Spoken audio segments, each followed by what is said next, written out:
கேதுவின் காதலன் பேசுகிறேன். இன்றைய ஒரு ஜோதிட ஆய்வை பார்ப்போம்.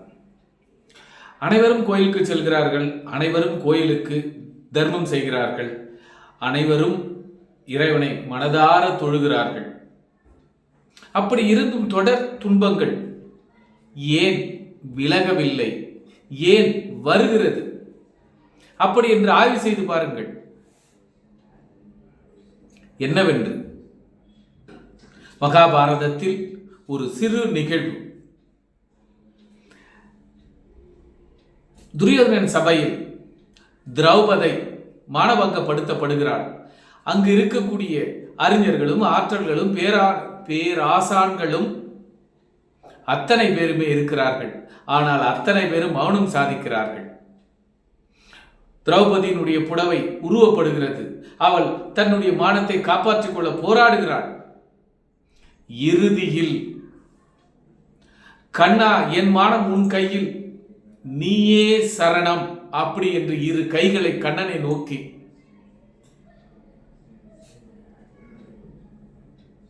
எரிகிறாள், வீசுகிறாள், கை கூப்புகிறாள். கண்ணன் கருணை மிக்க மன்னன் மிக அற்புதமாக சரம் சரமாக ஒரு நொடி கூட மிஸ் ஆகாமல் புடவை மானம் காப்பாற்றப்படுகிறது. அடுத்த மகாபாரத நிகழ்வு. சூதாட துரியோதனன் அழைக்க தர்மன் செல்ல, அப்பொழுது எனக்கு பதிலாக என் மாமன் சகுனி ஆடுவான் என்று துரியோதனன் சொல்ல, தர்மன் என்ன நினைக்கிறான்? இந்த சூதாட்ட நிகழ்வு கண்ணனுக்கு தெரிந்தால் நம்மை திட்டுவான் என்பதற்காக இந்த நிகழ்வு கண்ணனுக்கு தெரியக்கூடாது என்று துரியோதனன்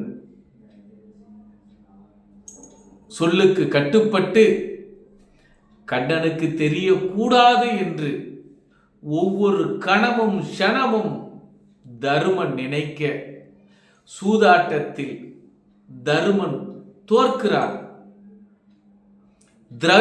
திரௌபதியோ கண்ணன் அருள் பெறுகிறாள். இங்கு இறைவன் அருளை எப்படி பெற வேண்டும்?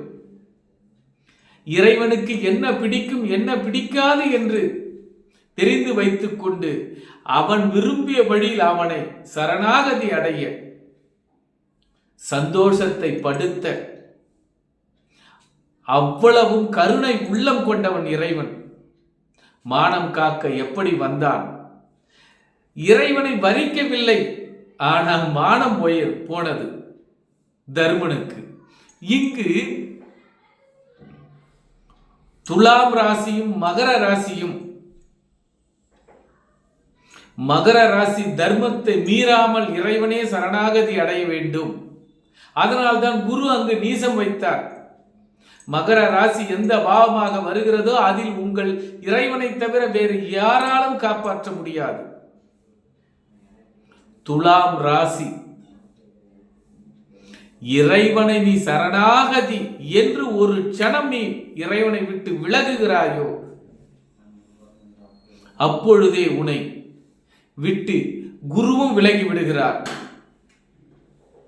ஆதலால் இங்கு இறைவனை வழிபடுவது சரணாகதி தத்துவம் என்பதை மனப்பூர்வமாக உணர்ந்து, மகர ராசி துலாம் ராசி உங்களுக்கு எந்த பாவமாக வருகிறதோ அந்த பாவக காரக உறவை சரணாகதி தத்துவத்தில் ஒப்படையுங்கள்.